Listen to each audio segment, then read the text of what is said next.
What up, guys? The Bench Buddies are back with my MLB preseason power rankings. Before we get into it, sub down below to be entered into the giveaway at 500 subscribers. Starting it off here with 30 through 26. Oakland, Colorado, Washington, the White Sox, and Pirates rounded out. And I'm assuming you expected these teams to be down here in some sort of order. As you can see here, the A's, Rockies, and Nationals didn't really make that big of moves this year because they know they don't need to. Then you have the White Sox and the Pirates. The Pirates made some interesting moves. I think they're a team that could be a sleeper team to float around 500 this year. They brought in some pitching, some veteran guys in it, especially Chapman as well. But you can see there, all these players the Pirates brought in are veteran guys that have been in the league for a little bit.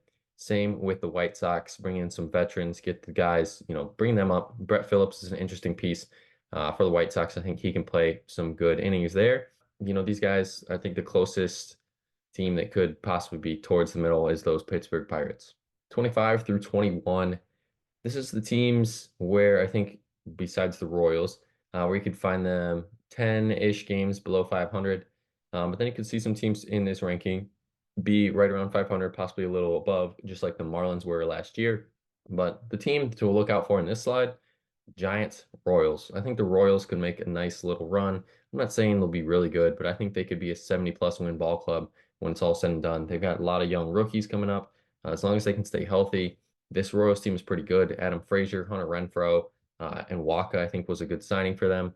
The Angels, obviously, they're down here, and I think they're going to be towards the bottom of the barrel yet again this year. Obviously, lost Ohtani, lost some other key pieces along the road. But if Trout stays healthy, it'll be good baseball to watch. And then, like I mentioned earlier, the Giants, I think they have possible Rookie of the Year candidate, Jung-Ho Lee. And, he already playing some pretty good baseball. I'm recording this on opening day. So you're going to see some names here. It could be changing. But Blake Snell, Robbie Ray, two solid pitchers. And then adding Matt Chapman to that list.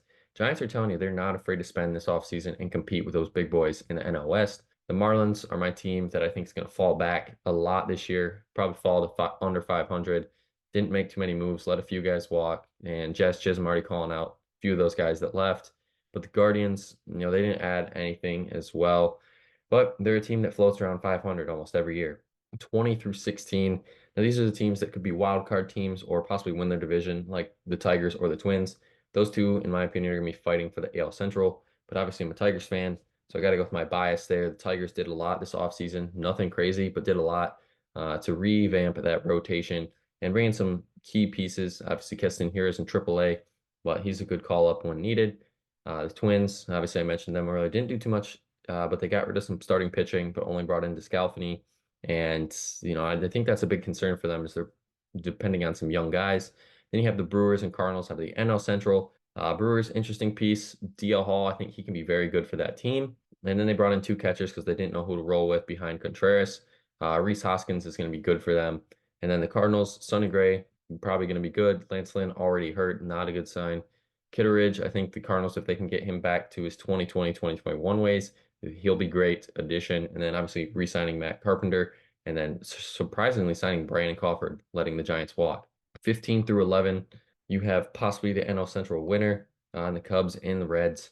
And I think the Cubs have a slight advantage. Didn't get much, but they got Belly back, and that's what mattered most for this team. The Reds did a lot this offseason, bringing in decent guys. Montas, the big name there, and Candelario as well. Obviously, he had a good season last year. But you want to talk about some teams bringing in guys. Look at the Padres. Dylan Cease traded for him. Wook Suk Go, Hishioka, LeCastro. Obviously, Soto traded him for Michael King, which I think is going to be very good, and Wandy Peralta. But then you look at the Mets and Mariners. Both those teams absolutely, revamping the whole team. Mariners, lots of trades they did. Brought in Brian Anderson, Haniger, Brooks Rally, Stanek, I think is a good piece for them. Then the Mets, Severino and Manea and Fujinama is going to be okay for them. And then you got Bader, G-Man Choi, and J.D. Martinez. I think that's a great addition for them. Now that, we are in the full DH era, J.D. Martinez is going to boost that lineup. 10 through 6, this is where some teams can be in different spaces because, all these teams at the beginning of the year are a big mesh, especially the Diamondbacks, Blue Jays, and Rays. Those teams, I didn't really know how to rank them. And, the Diamondbacks could be a little higher because they made it to the World Series last year, brought in some more players. But, you just got to go based off of what we've seen in the last few years, not just one year. And the Blue Jays, find themselves yet again around a 90-win ball club.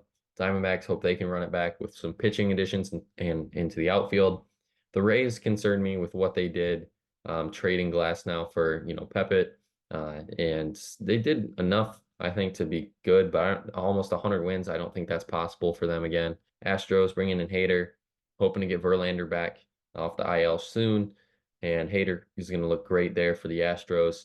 Phillies at 6, bring in back Nola. Turnbull is an interesting addition. If he can stay healthy, he'll be decent there, rotation option. And Whit Merrifield, I think, is going to be very good for this team. Consistent contact hitter, gets on base a lot, but he's just got to prove it that last year's season wasn't a fluke. And then 5 through 1, interesting to say, I have the Dodgers and Braves at 1, 2, Rangers at 3, and then the O's and Yankees. I think just because I'm going off of last year, got to give the O's an advantage there. But Dodgers obviously winning the offseason along with possibly the Yankees, maybe the Braves, maybe the Rangers. But the Dodgers getting Yamamoto, Ohtani, Glasnow, and Paxton, and then having Kershaw and Walker Buehler sometime soon. So they're going to have, but obviously Ohtani can't pitch this year. So those 5 guys battling it out. Teoscar Hernandez and Jay Hay, great additions for the outfield yet again. Braves getting Chris Sale to bolster that rotation, make it even better. Jared Kelenic is a big question mark. Who knows if he's actually going to be up and how long it's going to happen because he's looked not good spring training. Adam Duvall, I think it's just like 3rd or 4th time signing with the Braves or getting traded to the Braves. Matt Carpenter looking good as well. And then you have Texas Rangers bringing in 3 pitchers, 3 relievers, and some decent hitters, but the hitting they don't have to worry about. And I think that's why this team really went out and made pitching a priority. I don't know why it says David Robinson twice. And then the Orioles, if you want to talk about pitching, they made 2 big additions, and that's all they needed to do. Corbin Burns and Craig Kimbrell. And Burns already today dealt in his debut for the O's, and it's just what you love to see if you're an O's fan. Then the Yankees obviously got the biggest names on the market. Stroman, Soto, traded for Verdugo. Interesting. And Trent Grisham. I think out of those 3, someone's going to get screwed out of playing time. And right now it's Trent Grisham, obviously because they have Judge, but TH option is open. And I think there's going to be lots of rotation, possibly of Verdugo and Grisham, if those guys can really figure it out. That's going to be it for my preseason power rankings. Come back in a few weeks to see where we stand after a week and a half of baseball. But until the next time, Bench Buddies are out.